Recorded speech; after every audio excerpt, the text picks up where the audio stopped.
माया मधुसूदन पीठाधीश्वर हरिद्वार द्वारा सरसमय राम कथा को आप श्रवण किए होंगे।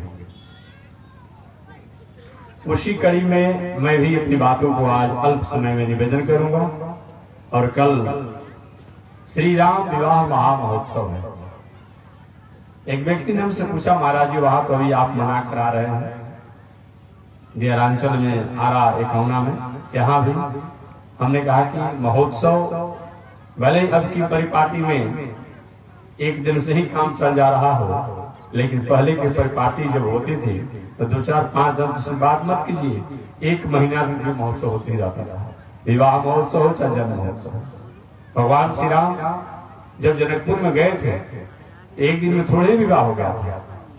एक दिन विवाह नहीं हुआ था, बहुत समय लगे थे, 15 दिनों लग गए थे अपने आप में। इसीलिए आज तो हम लोग थोड़ा अर्थ युग की व्यवस्था को देखते हुए अल्प समय में, कम समय में काम चला दे रहे हैं। तो जैसी परमात्मा को अगर मंजूर हो वो होना ही चाहिए, इसमें कोई और।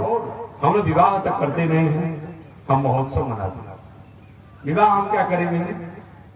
राम सीता का विवाह तो तब होता है जब राम सीता इस धराधाम पर लीला करने के लिए आते हैं। बाकी हम महोत्सव मनाते हैं। कभी न कभी किसी काल समय में उत्सव हुआ है, महोत्सव हुआ है, उसकी यादगारी में, उस अवसर पर हम महोत्सव उत्सव मनाते हैं।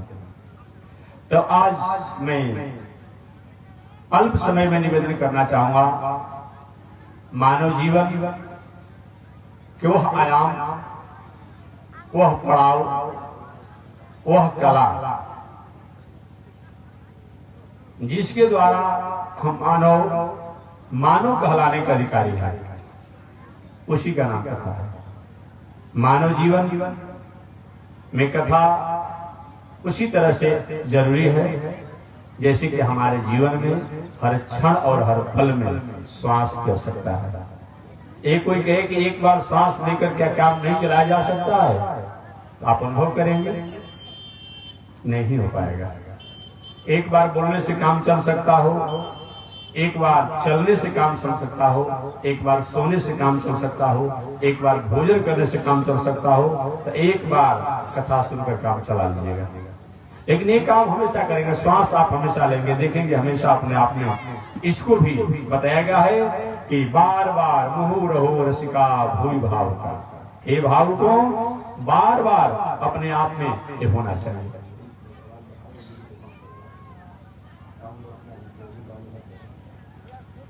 हे रसिकों, हे भाव को बार बार अपने आप में होना चाहिए। तो वही कथा को मैं निवेदन करूंगा अल्प समय में, और केवल परिचय बता करके मैं आगे कथा में प्रवेश करूंगा। कथा हमारे जीवन की वह एक आयाम है। कथा हमारे जीवन की वह एक कला है। कथा हमारे जीवन का वह एक पथ है जिसके द्वारा हम कहीं भटक चुके हों, भटक रहे हों, भटकने वाले हों, इससे हमें रुकने का काम करता है। कथा केवल कहना और सुनना नहीं होता है कि कोई आया, कोई कह दिया, कोई सुन लिया। जिन शब्दों को सुनने के बाद, जिन वाक्यों को सुनने के बाद, जिन चरित्रों को सुनने के बाद, जिन घटना को सुनने के बाद, जिन इतिहास को सुनने के बाद, जिन प्रसंग को सुनने के बाद, जिन चरित्र को सुनने के बाद हमारे जीवन में किसी प्रकार का कोई भटकाव हो, किसी प्रकार की ऐसी कोई त्रुटि हो, किसी प्रकार कोई ऐसी उलझन हो जिनसे समाज, संस्कृति, राष्ट्र को कहीं अहित पहुंचता हो, उसका त्याग करना। और जिस व्यवहार के कारण, जिस सुनने से हमारे जीवन में आचरण हो, जो सुन करके, जान करके, मान करके समाज का, राष्ट्र का, संस्कृति का कहीं न कहीं आगे विकास होता हो, उसी का नाम कथा। की परंपरा तो अनादि काल से है, परंतु महर्षि वेदव्यास महाराज जब इस धराधाम पर आए तो लेखनी के रूप में, ग्रंथ के रूप में, पुस्तक के रूप में कथा की परंपरा को प्रचार किया। आप जानते होंगे द्वापर युग समापन की तरफ था, कलयुग आने वाला था, अभी तो कलयुग आ चुका है। द्वापर युग समापन की तरफ कलयुग आने वाला था। व्यास जी महाराज पराशर ऋषि की कृपा से इस धराधाम पर आए, प्रकट हुए। व्यास जी के प्रकट होने के बाद, जन्म लेने के बाद देवताओं और ऋषियों ने आग्रह किया, व्यास जी आप केवल और ऋषियों के समान केवल तपस्या साधना करने के लिए नहीं आए हैं।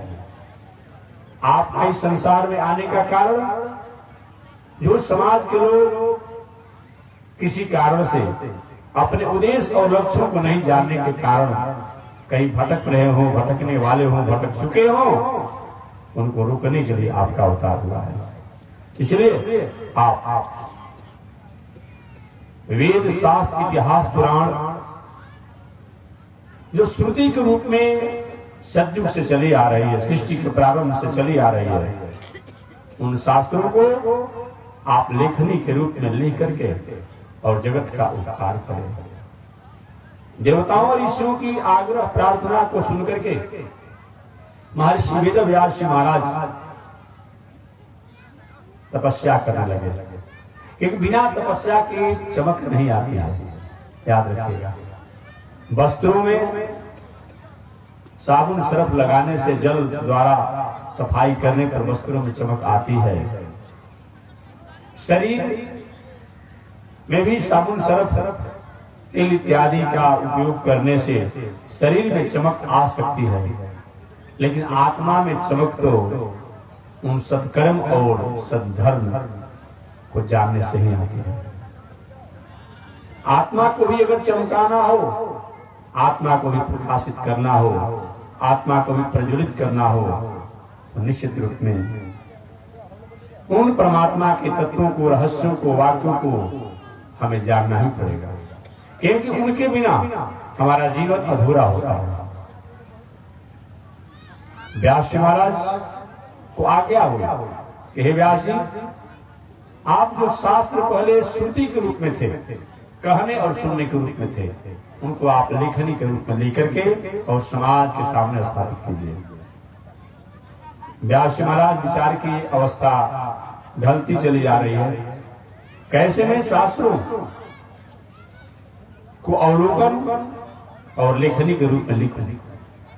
कोई भी अच्छा काम अगर आपके मन में ठान लेते हैं, मालूम पड़ेगा कि संकट, बाधा, समस्याएं होगी, कोई अनुमोदन करेगा कि नहीं करेगा, लेकिन आपका उद्देश्य और लक्ष्य अगर ठीक होगा तो वह संकट जो है समाधान में परिणत हो जाता है।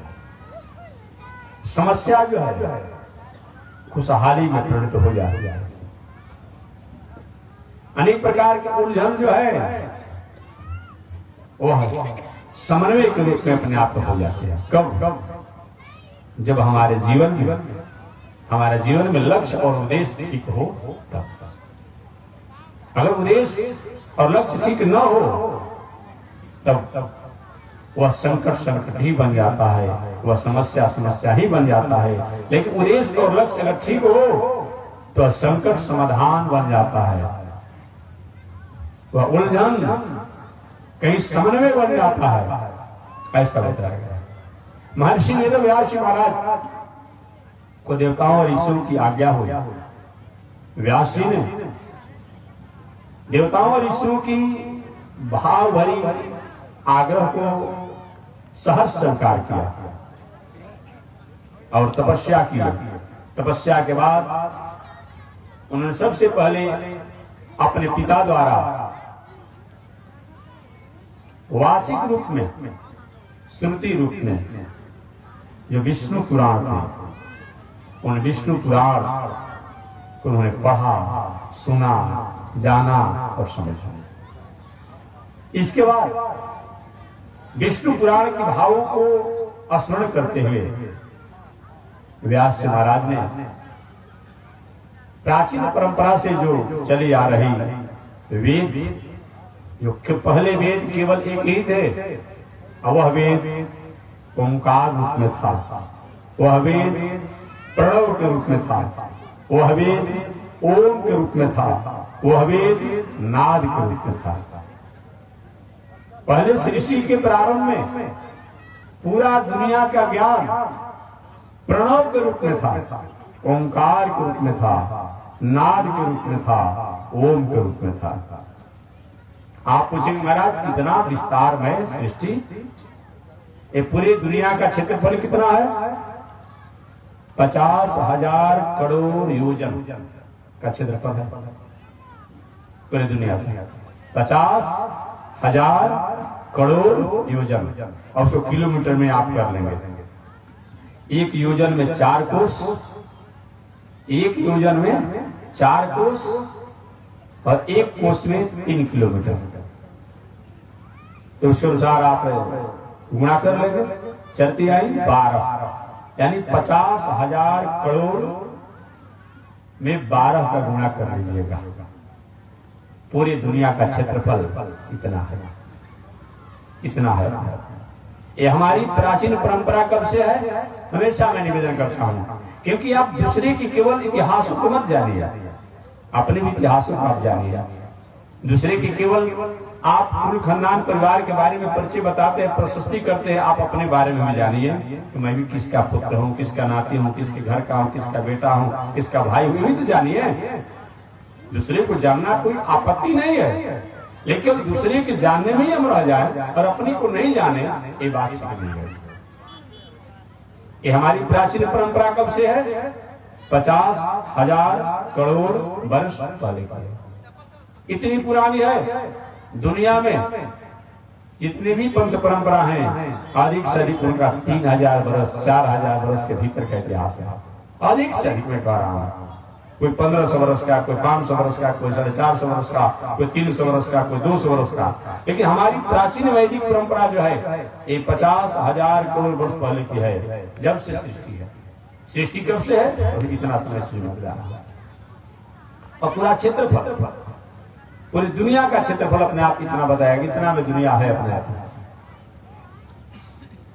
आपके मन में प्रश्न होगा, कभी कोई ऐसा प्रश्न करते हैं कि महाराज आप कहते पूरी दुनिया का ज्ञान विज्ञान पहले ओंकार रूप में था, ओम रूप में था, प्रणव रूप में था, नाद के रूप में था, इससे कैसे दुनिया का उसमें अपने आप समाहित कैसे हुआ? ये प्रश्न आप कर सकते हैं, प्रश्न आप कर सकते हैं।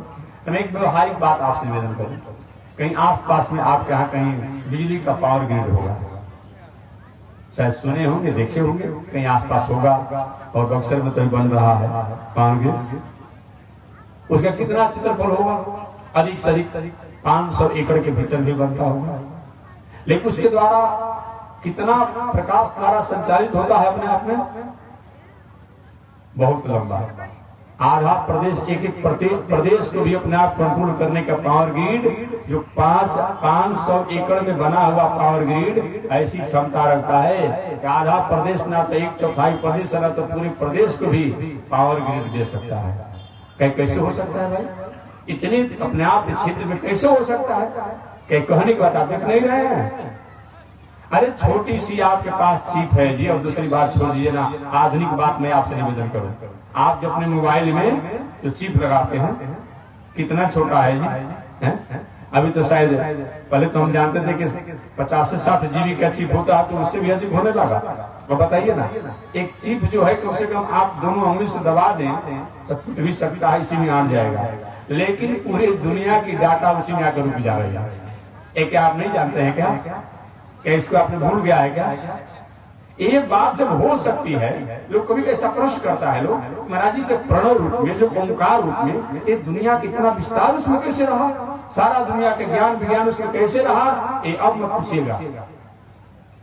आज की वर्तमान इस सैटेलाइट के युग में, हाईटेक के युग में, कंप्यूटर के युग में, लेटेस्ट कंप्यूटर के युग में आप जी रहे हैं।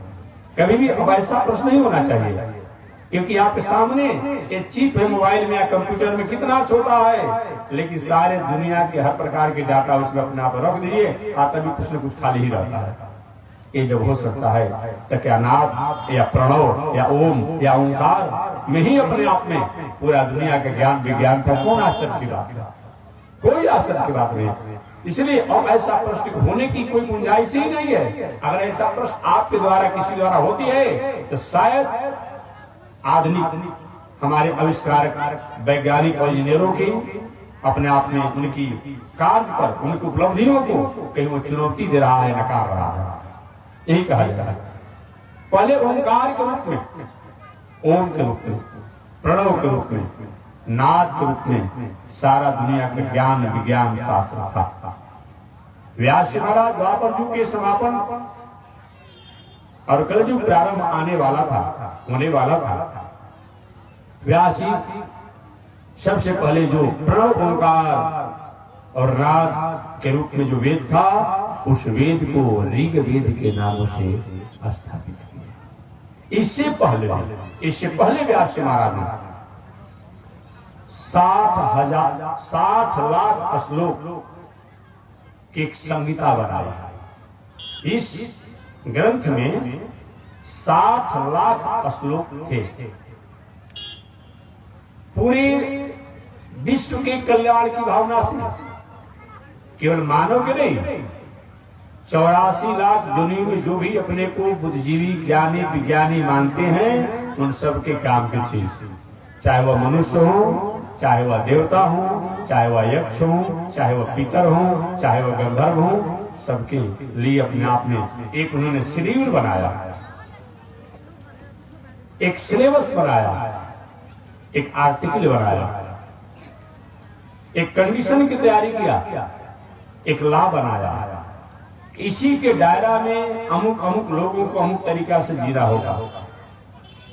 कुछ लोग कहते हैं महाराज सबके साथ, नहीं, जो जैसा हो उसके अनुसार। अरे भाई कोई किसी के खेत में से एक मुट्ठी कहीं किसी प्रकार की कोई फसल कबार ले तो उस पर वही दफा लगेगा जो किसी के घर में अपना डकैती करके लुटता हो। ऐसा होगा क्या? नहीं, डकैती करने वाले पर वही जज साहब अलग दफा लगाते हैं। या कोई किसी खेत में से एक मुट्ठी फसल कबार लिया, कोई किसी खेत में से ऊख तोड़ लिया, अपने आप में उस पर अलग दफा होता है।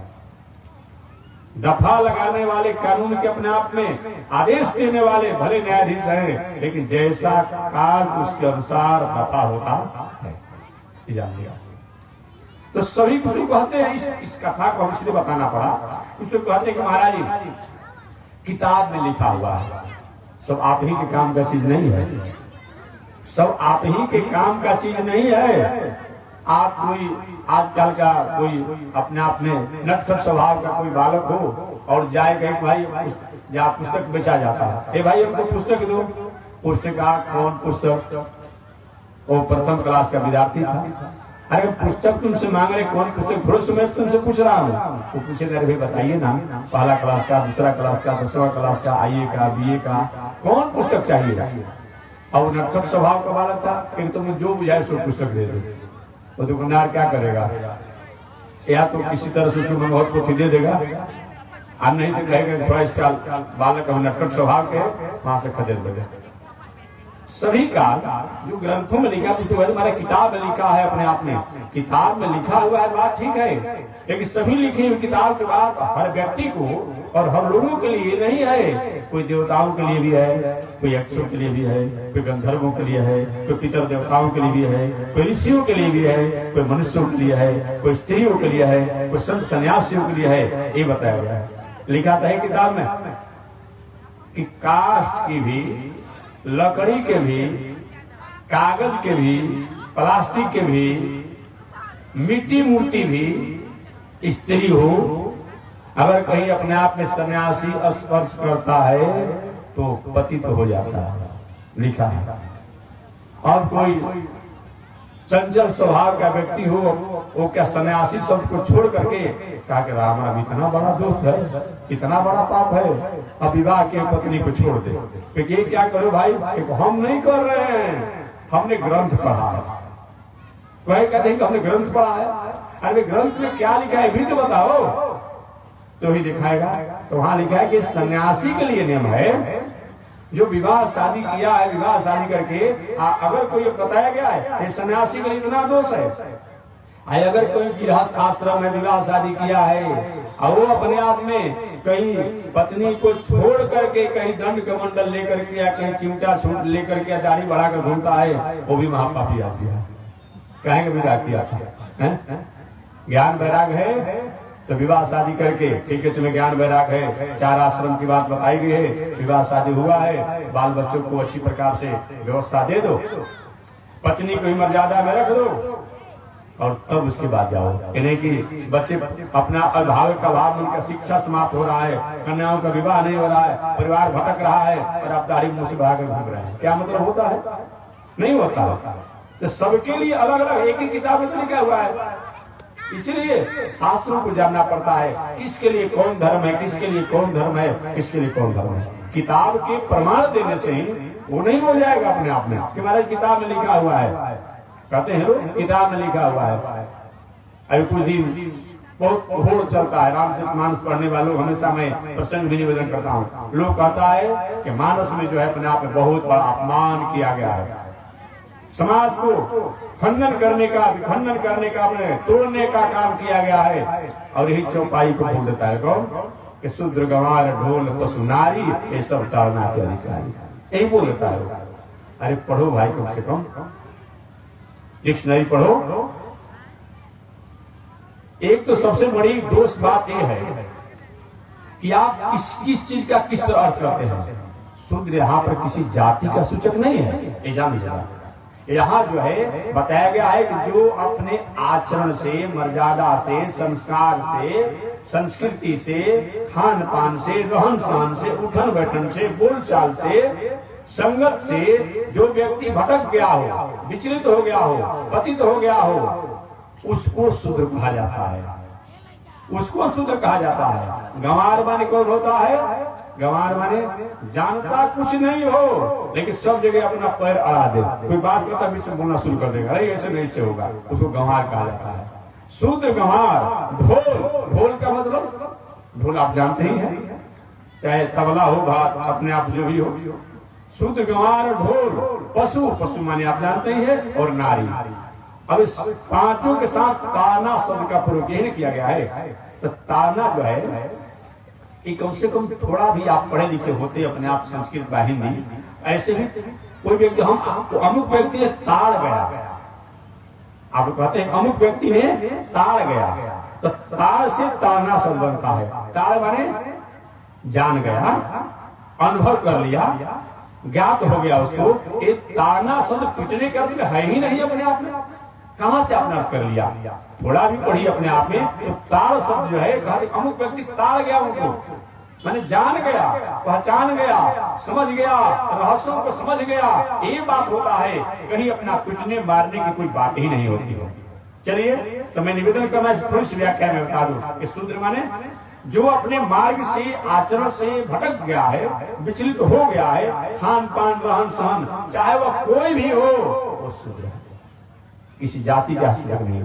ऐसे लोग ताड़ना के अधिकारी हैं। ताड़ना माने ऐसे लोगों को भी संरक्षण इनको करके, और ये भी सत्प्रेरणा, ये भी सत्प्रेरणा के अधिकारी है, ये भी छोड़ने के अधिकारी नहीं है। इनको भी अच्छा प्रेरणा दे करके, अच्छा संदेश दे करके और अच्छे मार्गों में लगाइए, इनको भी त्याग मत कीजिए, इसके अधिकारी है। गंवार जो नहीं जानता हो लेकिन हर जगह अपना विचार रखता हो, ऐसे लोग भी अपने आप जो हो, उनको भी अपना बताया गया है सद्विचार, अच्छे अपने आप में उनको विचार दे करके, और उनको भी अपना इसके ही अधिकारी है, वो भी छोड़ने के अधिकारी नहीं है। शूद्र गंवार। ढोल, ढोल के साथ ताड़ना आया है। यहाँ ताड़ना शब्द जो है बताया गया परिज्ञान, अनुभव, अर्थात ढोल के सभी अधिकारी नहीं है, जो अनुभवी बजाने वाले वो हो वही ढोल के अधिकारी है। न तो कहा जब पिटना अगर अर्थ करेंगे तो गांव का सबसे बढ़ियारा आदमी जो हो, गांव का सबसे बढ़ियारा जो डंडा लाठी हो, उसे लेकर के नगाड़ा पीटिए, ढोल पीटिए, तब कहे जो होते हैं गाँव जवान में कौन अच्छा बजाने वाला है, यही कहते हैं तुलसीदास जी। तो शूद्र गंवार ढोल, ढोल के साथ जो ताड़ना आया है वो अनुभवी, परिज्ञान अब बताया गया है, न कि पूछने के मतलब है। सूत्र गंवार ढोल पशु, पशु के साथ ताड़ना शब्द गाया है। इसका मतलब इसको संरक्षण अर्थात पशु को स्वतंत्र मत छोड़ दीजिए, कहीं भूल जाएगा, भटक जाएगा, कहीं भाग जाएगा, हमेशा उसको देख रेख करते रहे, निरीक्षण का है अपने आप में। और नारी के साथ ताड़ना आया है कि नारी को अपने आप में स्वतंत्र और स्वच्छंद मत छोड़िए, हमेशा अपने संरक्षण और संवर्धन में रखिए। बहुत बाहुन शंकर जी ने सती जी को छोड़ा परीक्षा लेने के लिए, क्या क्या हुआ और सती भी किस तरह से फजीहत हुई और बाबा किस तरह से हुए एक और नहीं जानता इतिहास। इसलिए नारी के साथ जो ताड़ना है, तो विवाह करके ही तुलसीदास जी कहते हैं कि पत्नी को पिटी है, यही कहेंगे जो तुलसीदास अपनी पत्नी के उपदेश से इतना बड़े उच्च कोटि के ज्ञानी बने, संत बने, विद्वान बने, अब वाला पत्नी को मारने कहेंगे, यही मानस में लिखा हुआ है। शास्त्र को पढ़िए, कम से कम पढ़ करके अनुशीलन कीजिए, परिशीलन कीजिए। इसी तरह उथल पुथल मचाने वाले कोई बातों को मत कहिए। कहाँ किसी को पिटने की बात आती है, कहाँ आती है? इसीलिए शास्त्रों की, और ये वाक्य किसका है भाई? ये तो बात ठीक है, लेकिन ये वाक्य किसने कहा है? राम जी ने कहा है क्या? लक्ष्मण ने कहा है क्या? कौन कहे? तुलसीदास कहेगा? वाल्मीकि जी कहे नहीं, ये समुद्र ने इस वाक्यों को कहा है। जानना चाहिए मानस में जो लिखा गया, समुद्र ने इस वाक्यों का कब? जिस समय 3 दिन तक भगवान श्री राम समुद्र के पावन तट पर एक हे समुद्र देवता, हमारे ही कुल खानदान के द्वारा आप प्रकट हुए हैं, आप या तो जल थोड़ा कम हो जाइए कि हमारे बांदर भालू समुद्र पार करके लंकापुरी पहुंच जाए, और नहीं तो अपने आप में मार्ग बता दीजिए। 3 दिन तक अपने आप में भगवान श्री राम रास्ता मांगते रहे, सुझाव सलाह मांगते रहे बैठ करके अपने आप में, लेकिन थोड़ा भी सुनने पर समुद्र जब तैयार नहीं हुआ तो भगवान ने कहा उसी के सामने याचना करना चाहिए जो हमारी याचना की मर्यादा गरिमा को समझे अपने आप में। भगवान ने कहा विनय न मान तो जलत जला। अरे ये विनय से नहीं मानने वाला है। और भगवान श्री राम ने अपने आप अपने धनुष पर बाणों के प्रतन चाकू खींचकर और कहा आज मैं समुद्र को सूख जाऊंगा। समुद्र प्रकट हुआ, और प्रकट होने के बाद समुद्र क्या? महाराज सुनिए, पहले तो कोप अपना शांत कीजिए, कोप अपना शांत कीजिए। भगवान ठीक है मैं शांत कर दिया, लेकिन अपने धनुष पर जो बाणों को मैंने खींचा ये क्या करूंगा? ये तो विफल नहीं जाएगा, ये तो कहीं न कहीं छूटेगा ही। तो समुद्र ने कहा महाराज सुन लीजिए, इस बाण को हमारे समुद्र के तराई में बहुत प्रकार के उपद्रवकारी राक्षस देखते रहते हैं, वहीं छोड़ दीजिए, छोड़ दीजिए, उनका दमन हो जाएगा, दमन हो जाएगा। भगवान ने कहा ठीक है। और उसके बाद समुद्र ने अपना परिचय बताया। महाराज सुनिए, हम जैसे लोगों का स्वभाव होता है, हम जैसे लोगों का स्वभाव होता है, तो अपने और अपने कैटेगरी के लोगों को इस समुद्र ने भगवान श्री राम से बात बताई कि महाराज भले ही किसी कुल खानदान में कोई जन्म लेने वाला हो, लेकिन जिसका खान पान रहन सहन उठन बैठन जो बिगड़ गया है, ऐसे प्रवृत्ति के शूद्र जो होते हैं, और गंवार जो जानता कुछ नहीं हो लेकिन सबसे उलझ जाता हो, ऐसे प्रवृत्ति के जो गंवार हो, शूद्र गंवार ढोल, और ढोल जो है और पशु जो है, ये नारी जो है, ये सभी लोग ताड़ना के अधिकारी है, अर्थात ये परिज्ञान, अनुभव, संरक्षण, निरीक्षण के अधिकारी है, ये भी त्याजने के और दंड के अधिकारी नहीं है। ये अर्थ होता है अपने आप में। तो मैं निवेदन करना चाह रहा था कि सृष्टि के प्रारंभ में पहले एक ही अपने आप में प्रणवी थी। महर्षि वेदव्यास महाराज ने 60 लाख श्लोक से युक्त एक संहिता बनाई, और 60 लाख श्लोक से युक्त जो संहिता व्यास महाराज ने बनाई, उसमें से 30 लाख श्लोक उन्होंने देवताओं को जिम्मा सुपुर्द कर दिया। देवताओं, इसके मंत्र जो है आपके काम के चीज है। बाकी कितना बचा? 30 लाख। उन 30 लाख श्लोक में से 15 लाख श्लोक जो है यक्षों के जिम्मा दे दिया गया कि आप लोग के काम का चीज इसमें मंत्र है। बाकी कितना बचा? 15 लाख। उन 15 लाख श्लोकों में से 14 लाख श्लोक जो है पितर देवताओं के जिम्मा दे दिया गया, इसके मंत्र जो है आपके काम के चीज है। बाकी कितना बचा? 1 लाख। वही 1 लाख मंत्र जो है, जो पहले ओम और ओंकार के रूप में जाना जाता था, प्रणव के रूप में जाना जाता था, नाद के रूप में जाना जाता था, वही 1 लाख मंत्र जो है वो वेद के नामों से जाना गया। वेद के नाम से जाना गया और उसका नाम रखा गया ऋग्वेद। क्या नाम रखा गया? ऋग्वेद नाम रखा गया अपने आप में, वही ऋग्वेद। पहले एक ही वेद जो ऋग्वेदों के नाम से जाना गया। आगे चल करके ऋषियों ने प्रार्थना किया, व्यास जी भविष्य में कलयुग के लोगों की मेमोरी कमजोर हो जाएगी, स्मरण शक्ति कमजोर हो जाएगी, इतने लाख श्लोक से संपन्न वे कैसे शास्त्रों को समझने में होंगे, उनके पास समय ही नहीं रहेगा। गृह काज नाना जंजाला, महाराज उन पर भी विचार कीजिए। तो ही व्यास जी महाराज ने जो 1,00,000 श्लोक से संपन्न जो ऋग्वेद था, उन ऋग्वेद को 4 भागों में बांट दिया। वही हो गया ऋग्वेद, यजुर्वेद, सामवेद और अथर्ववेद। ये 4 वेद हुआ अपने आप में। आगे व्यास जी महाराज ने उन वेदों की व्याख्या वेद के रूप में कर दिया। आगे चल के पुनः उन वेदों के रिफाइनीकरण, विशुद्धिकरण। अरे भाई, किसी को अपने आप दूध बहुत अच्छा चीज है, पौष्टिक चीज है, किसी का लीवर, किडनी, हार्ट में कोई दोष हो, क्या वो दूध उसके लिए सेट करेगा, अनुकूल पड़ेगा? नहीं होगा। हार्ट बीट में दोष हो, किडनी में भी दोष हो, लीवर में भी दोष हो, नहीं सेट करेगा? नहीं करेगा। तो क्या किया जाएगा? उसके लिए कम से कम माठा दीजिए, कुछ हल्का पड़ेगा और अपना सुपाच्य होगा। यही हुआ अपने आप में। वेद बहुत अच्छा है, वेद बहुत पवित्र है, उत्तम है, लेकिन समान लोग उसकी भाषा, उसकी उक्ति को समझने में सक्षम नहीं है। वेद के अनुसार अपने आप बताएगा, अमुक जप कीजिए, अमुक कीजिए, ऐसे कीजिए, क्योंकि सबके बस की बात नहीं है। वही वेद का रिफाइनीकरण, विशुद्धिकरण जो है, वही क्या है? उपनिषद है। वेद क्या है? वेद ज्ञान है। उपनिषद क्या है? वेद क्या है? ज्ञान है। और उपनिषद क्या है? अपने आप उस ज्ञान का प्रैक्टिकलीकरण है। ये बताया गया है। जैसे आपको अपने घर पर ही ज्ञान हो गया था कि परम पूज्य श्री त्रिदंडी स्वामी जी महाराज के शिष्य श्री जीएल स्वामी जी अमुक तारीख को इस ग्राम में आने वाले हैं। आपको ज्ञान अपने घर पर हो गया था। कथा भी कहेंगे, राम विवाह महोत्सव भी मनाया जाएगा, ये आपने जान लिया। तो आपको अपने घर पर जो आपको ज्ञान होगा, वो ज्ञान है। जो जानकारी मिली, पोस्टर, बैनर, पंपलेट, अखबार द्वारा हुआ, ये ज्ञान होगा। उपासना क्या है? जो आप पास में ही बैठे हुए हैं, उपासना। उप माने पास में, आप अच्छी प्रकार से आसन लगाकर बैठ जाए, अभी आपकी उपासना में।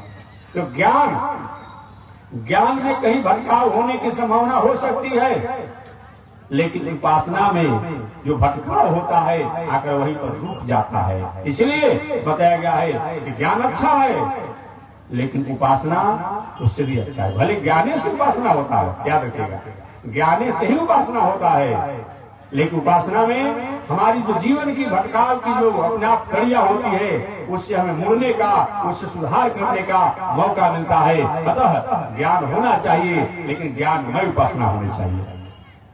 केवल ज्ञान होगा, हम अटक जाएंगे।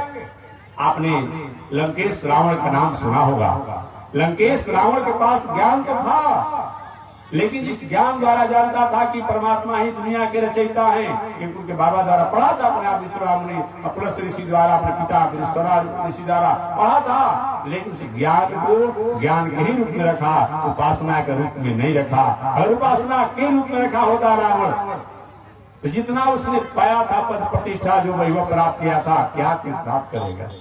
क्या कोई प्राप्त करेगा? साधारण किसी जिलाधिकारी के चपरासी से परिचय हो जाता है, तो गांव में बैठ कर चलते हैं कि किसी को समझते थोड़े। अरे जिलाधिकारी के चपरासी से हमारा परिचय है, प्यून से परिचय है। कभी आपको थोड़ी सुविधा आती है? लंकेश के पास कितना बड़ा अपने आप था कि साक्षात जमराज, जिन जमराज के नाम सुन संभवित हो जाते हैं, वो जमराज लंकेश रावण के झाड़ू देने का काम करते थे। जो कोषाध्यक्ष, आज वित्त मंत्री अपने आप कितना बड़ा होता है, ऐसे देवताओं के वित्त मंत्री जो कुबेर जी हैं, वो कुबेर जी कहीं पानी भरने का काम करते थे, कोई झाड़ू देने का काम करता था, कोई भोजन बनाने का। देखिए, जो नालायक व्यक्ति होता है, जो किसी तरीका से या किसी पूर्व जन्म का संस्कार हो, माता पिता का संस्कार हो, पूर्वजों का संस्कार हो, उसके चलते कहीं धन, जन, पद, प्रतिष्ठा कहीं प्राप्त कर लेता है ना, तो गांव को, समाज को, जिला को, देश को रौंदते चलता है, तो उसका दोष होता है। अब किसी को समझेगा नहीं, सबको रौंदने लगेगा अपने आप में। जिससे वो पद प्रतिष्ठा प्राप्त कर उसको भी वो रोंगने लगता है। लेकिन जो अच्छे लोग जो होते हैं, यदि किसी कहीं जीवन में उनका धन जन पद प्रतिष्ठा बढ़ता है तो उनमें गंभीरता आती है, सहजता आती है, सरलता आती है। देखने से पता नहीं चलता है कि इतना बड़ा आदमी हो सकता है, उसके गुणों से पता चल सकता है, लेकिन उस देखने से पता नहीं चलता है। यही हुआ, लंकेश रावण ने अपने आप प्राप्त किया और प्राप्त करके सबको दमन करने लगा, सबको दमन करने लगा। तो मैं निवेदन करना चाह रहा था, मैं निवेदन करना चाह रहा था कि अपने आप में कि वेद उपनिषद ज्ञान के अहंकार में लंकेश रावण रहने के कारण सब कुछ प्राप्त वस्तु को खो गया। विभीषण जी ज्ञानमय उपासना या उपासनामय ज्ञान होने के कारण जो नहीं प्राप्त होने वाला चीज था, बिना श्रम के विभीषण जी लंकापुरी के राजा बन गए। बिना श्रम के, जो रावण ने अपने 10 सिरों को काट काट करके बलिदान दे करके अपने आप जिस लंकापुरी के लिए बहुत प्रयास किया, उस लंकापुरी को विभीषण जी अनायास सहजता में केवल परमात्मा के धर्म की संस्कृति की समाप्ति करके उन्होंने प्राप्त किया। इस तरह अपने आप बताया गया। इसलिए ज्ञान होना चाहिए, लेकिन वह ज्ञान उपासना युक्त होना चाहिए, उपासनामय होना चाहिए। हमारे महर्षि वेदव्यास महाराज ने वेद की रचना की और वेद का ही विशुद्धिकरण, रिफाइनीकरण, परिशुद्धिकरण जो है वो उपनिषद है।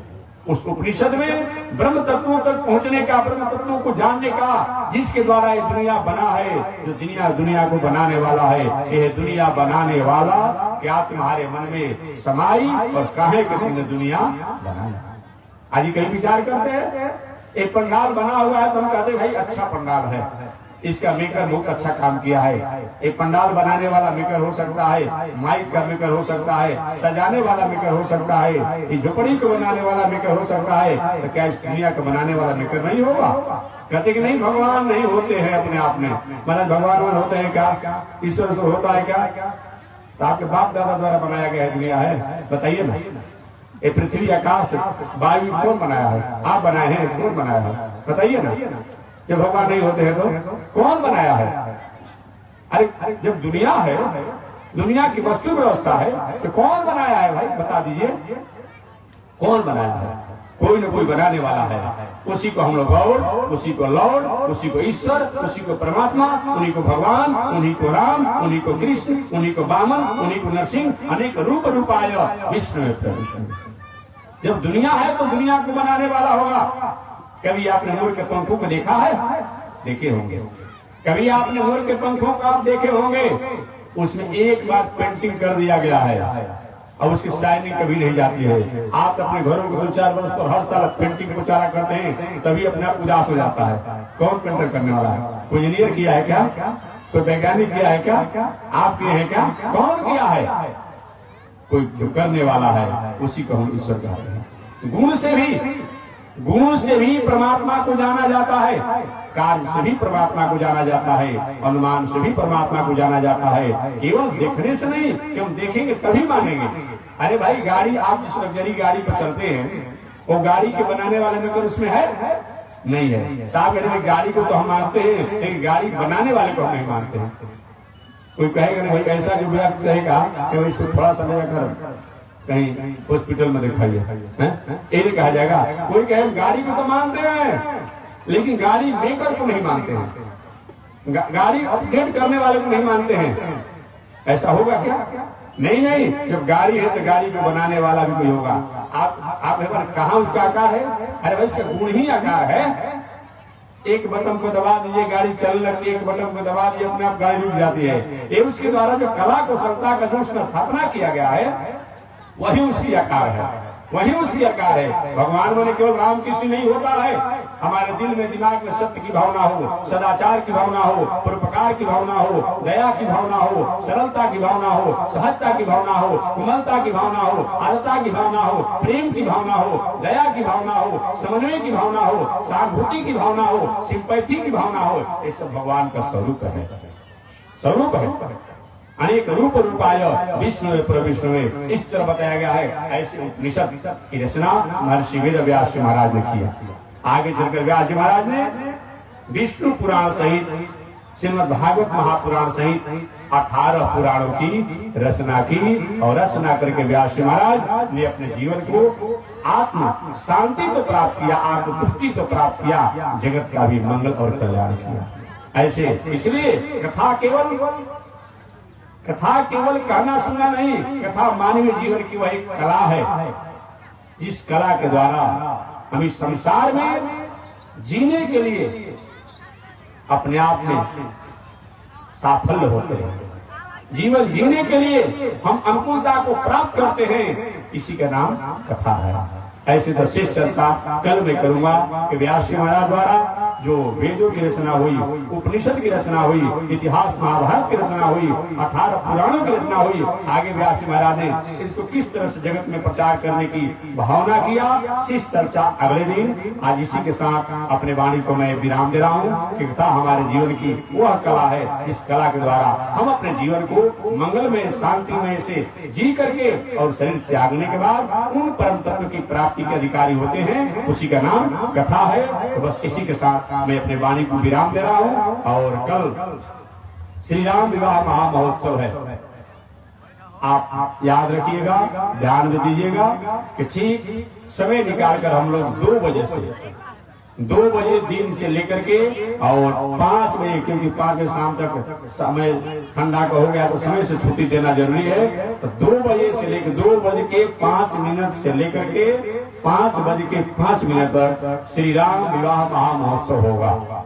आप सभी लोग अपने इष्ट मित्रों के साथ, बंधु बांधवों के साथ आप सभी लोग सादर आमंत्रित हैं। आप सब लोग उस आयोजन में सम्मिलित होंगे और कथा का समय कल 12 बजे से 2 बजे तक ही होगा, जिसमें 12 से 12:30 बजे तक हमारे जगत गुरु स्वामी माधवाचार्य जी महाराज जो अयोध्या के पावन गरिमा को संकल्पित रूप से अपना आप में उसकी महिमा को बढ़ाने के लिए संकल्पित है, ठीक उनके बाद कल भर केवल हमारे जगत गुरु रामानुजाचार्य स्वामी मुक्तिनाथ जी महाराज जो आपको कथा सुनाएंगे और पुनः हमारे राम कथा को सुनाने वाले जो है इनके द्वारा आप आधा घंटा कल इनके द्वारा भी सुनेंगे। और ठीक 1:30 बजे से 2 बजे के बीच में कल मैं भी 2-4 शब्दों को निवेदन करूंगा कि कल तक तो अस्त व्यस्त है ही, तो 1:30 बजे से 2 बजे कल मैं कथा कहूंगा और बाकी 2 बजे से लेकर के और 5 बजे तक राम विवाह महामहोत्सव होगा।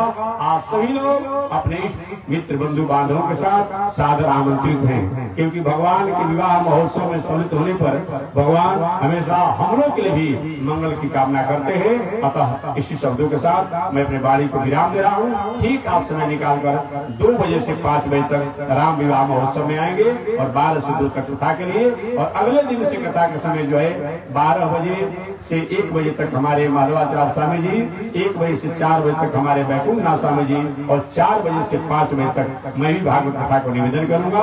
आप सभी लोग सादर आमंत्रित हैं। प्रातः काल आरती का समय जो है 7 बजे के बाद और 8 बजे तक के बीच में हम लोग प्रारंभ कर देंगे। अगर समय मिलेगा तो आप सभी लोग सादर आमंत्रित हैं। बस आरती करें, आगे परमात्मा की जैसी।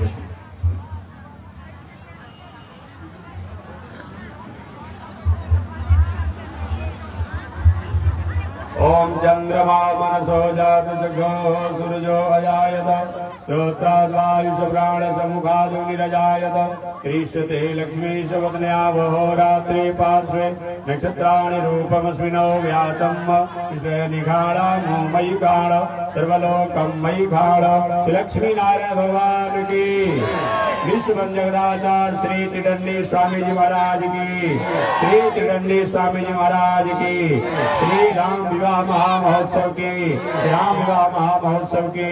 हरि ओम। शांति शांति शांति।